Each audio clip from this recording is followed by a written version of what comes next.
काला जादू। अपने बेटे ऋषु के माथे से टपकते हुए पसीने को देखकर सविता की हालत खराब हो गई। ऐसा आज पहली बार नहीं हुआ जब ऋषु नींद से घबराकर जगा है। हाय मेरा बच्चा, न जाने किसकी नजर लग गई है तुझे। जब से मेरे बच्चे ने 10वीं के एग्जाम में स्कूल टॉप किया है, तब से रोज बुरे बुरे सपने आने लगे हैं। हाँ माँ, मैंने आज फिर से एक काले साए को देखा। वो यहीं मेरी आंखों के सामने खड़ा था। माँ मुझे बचा लो माँ। वो मुझसे कह रहा था कि मुझसे बदला लेगा। माँ कहीं ये प्रशांत।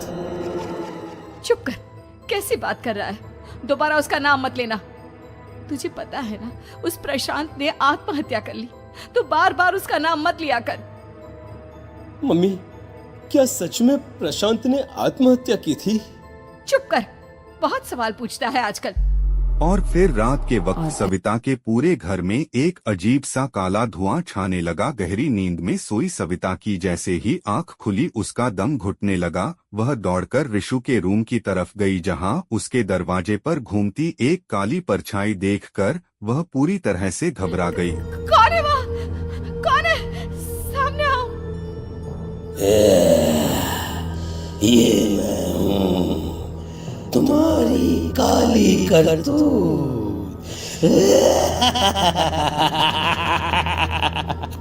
और अब मैं तुम्हारे बेटे को ले जाने आया हूँ। नहीं, मेरे बच्चे को छोड़ दो प्लीज। मेरे ऋषु को कुछ मत करना। वह परछाई ऋषु के कमरे में घुस जाती है। सविता भी उसके पीछे पीछे दौड़कर जाती है और देखती हैं कि वह अब वो साया साफ नजर आ रहा था। वह सर से पैर तक खून से सना हुआ था और उसके शरीर के सारे अंग कटे फटे हैं। क्या चाहिए तुम्हें? तुम जो बोलोगे मैं करूंगी, लेकिन मेरे ऋषु को छोड़ दो। उसे परछाई ने ऋषु को गर्दन से पकड़कर दीवार के सहारे हवा में उछाल दिया। ऋषु जोर जोर से चिल्लाने लगा। माँ बचाओ मुझे, बचा लो माँ। ये मुझे मार डालेगा। माँ मुझे बचा लो माँ। नहीं, ऐसा मत करो। मुझे मार दो, लेकिन मेरे बच्चे को छोड़ दो। मैं तुम्हारे आगे हाथ जोड़ती हूँ। वो परछाई ऋषु को जमीन पर गिरा देती है और अचानक वहाँ से गायब हो जाती है।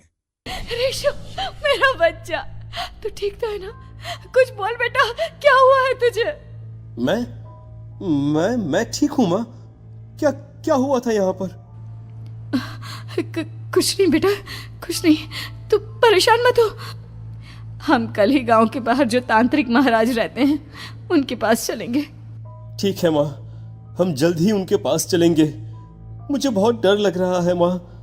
ये बार बार मुझे डरावने सपने आना, ये सब हमारे साथ क्यों हो रहा है माँ?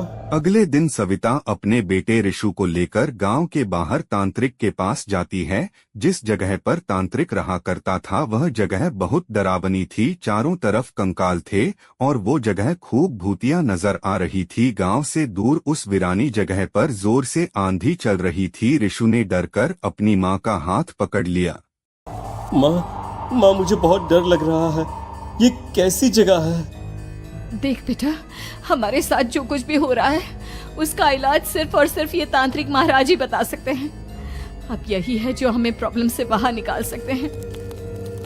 जैसे ही सविता और ऋषु तांत्रिक की झोपड़ी के अंदर पहुंचे, वहां का नजारा देखकर उनकी आंखें फटी की फटी रह गई। तांत्रिक की झोपड़ी के अंदर कई सारे लोग अपनी गर्दन घुमा घुमाकर जोर जोर से चीख रहे थे। कौन हो तुम और यहाँ क्यों आई हो? महाराज, मेरे बेटे को कुछ दिनों से एक डरावनी काली परछाई नजर आती है और कल रात उसने मेरे बेटे पर हमला भी कर दिया।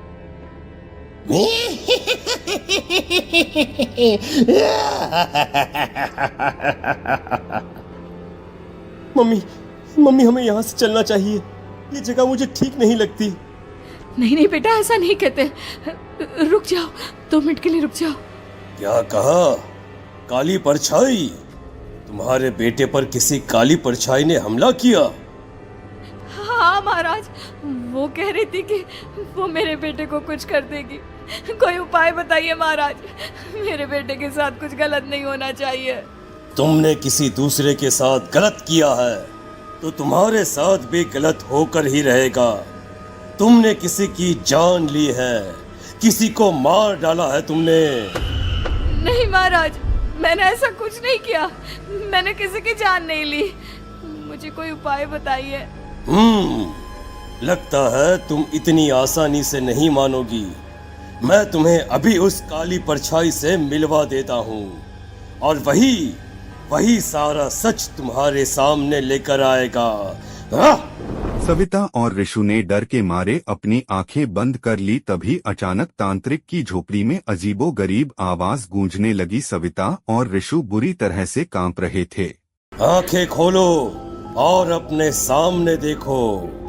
क्या यही है वो जिससे तुम कल रात को मिली थी? बताओ मुझे।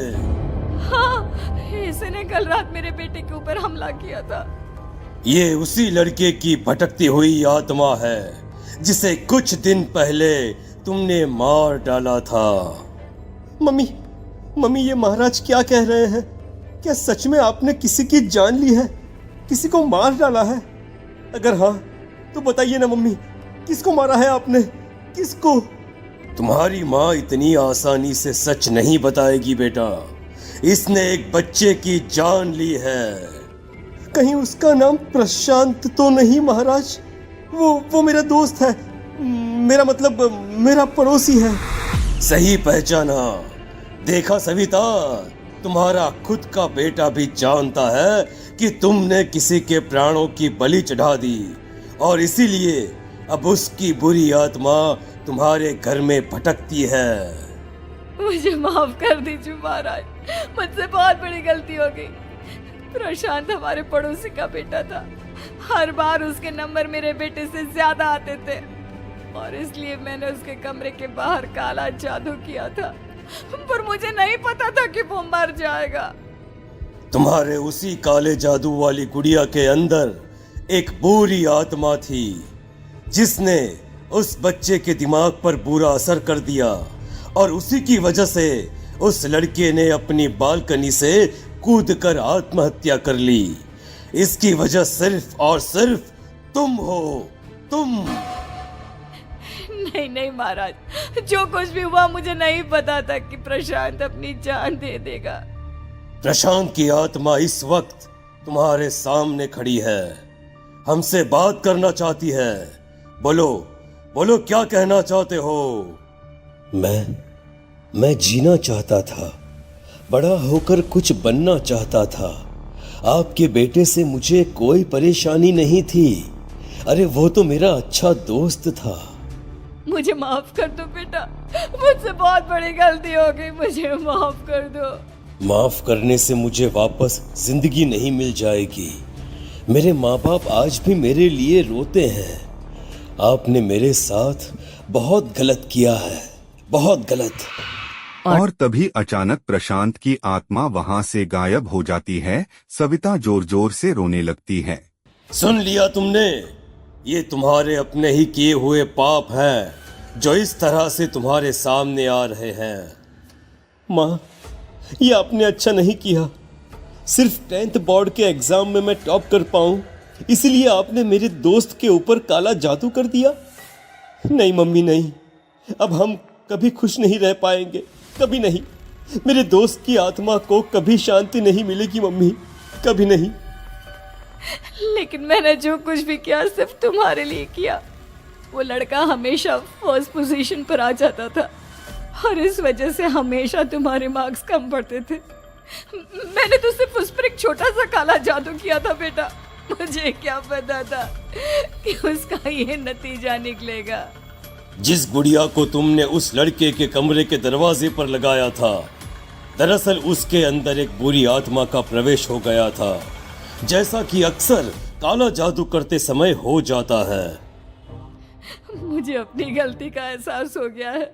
मैं प्रायश्चित करना चाहती हूँ, आप बताइए मैं क्या करूँ? प्रशांत के घर जाकर उस काली गुड़िया को वहां से निकालकर यहाँ लेकर आओ। मैं उसे आग में जलाकर राख कर दूंगा और उसके बाद प्रशांत की आत्मा को हमेशा के लिए मुक्ति मिल जाएगी। अगली रात सविता चुपचाप अपने पड़ोसी प्रशांत के घर जाती है। प्रशांत के माँ बाप प्रशांत की मौत के बाद उस घर को छोड़कर हमेशा के लिए वहां से चले गए थे। जैसे ही सविता उस घर के अंदर कदम रखती है, उसका सामना अजीबोगरीब हैवानियत से भारी आवाजों से होने लगता है। ऐसा लगता है कि जैसे कोई बुरी तरह से चीख रहा हो। सविता जैसे ही प्रशांत के कमरे के बाहर पहुंचती है, वहां पर लटकी हुई गुड़िया के शरीर से खून टपकने लगता है। ये क्या हो रहा है? इस गुड़िया के शरीर से खून क्यों टपक रहा है? सविता हिम्मत करते हुए उस गुड़िया को वहां से उतारने की कोशिश करती है, लेकिन तभी अचानक से बहुत भयानक दिखने वाली औरत उसकी आंखों के सामने खड़ी हो जाती है। यहाँ से कहीं नहीं जाऊंगी, और अगर तूने मुझे यहाँ से हटाने की कोशिश की तो मार डालूंगी मैं तुझे। नहीं नहीं, मुझे तुम्हें यहाँ से ले जाना ही होगा, नहीं तो मेरा बेटा, उसकी जान को खतरा है। मैं तुम्हें नहीं छोड़ सकती। अगर तुम्हारे अंदर हिम्मत है तो मुझे इस घर से बाहर ले जाकर दिखाओ। और ऐसा कहते वो औरत सविता के ऊपर हमला कर देती है, उसे हवा में उछाल उछाल कर जमीन पर पटकती है। लेकिन तभी अचानक मौका देखकर सविता अपने हाथ में ली हुई सुई उसके हाथ में चुभो देती है। हाथ में सुई लगते ही वह औरत जमीन पर तड़पने लगती है। ये क्या किया तूने? ये क्या कर दिया? तुझे ऐसा नहीं करना चाहिए था। तांत्रिक ने मुझे कहा था कि तुझसे जीतने का सिर्फ यही एक तरीका है जिससे मैं अपने पापों का प्रायश्चित कर सकती हूँ और अपने बेटे की जान बचा सकती हूँ। उसके बाद वह डरावनी दिखने वाली औरत एक छोटी सी जादुई गुड़िया में तब्दील हो गई और सविता ने उसे ले जाकर तांत्रिक को दे दिया। तांत्रिक ने जादुई गुड़िया को आग के हवाले कर दिया।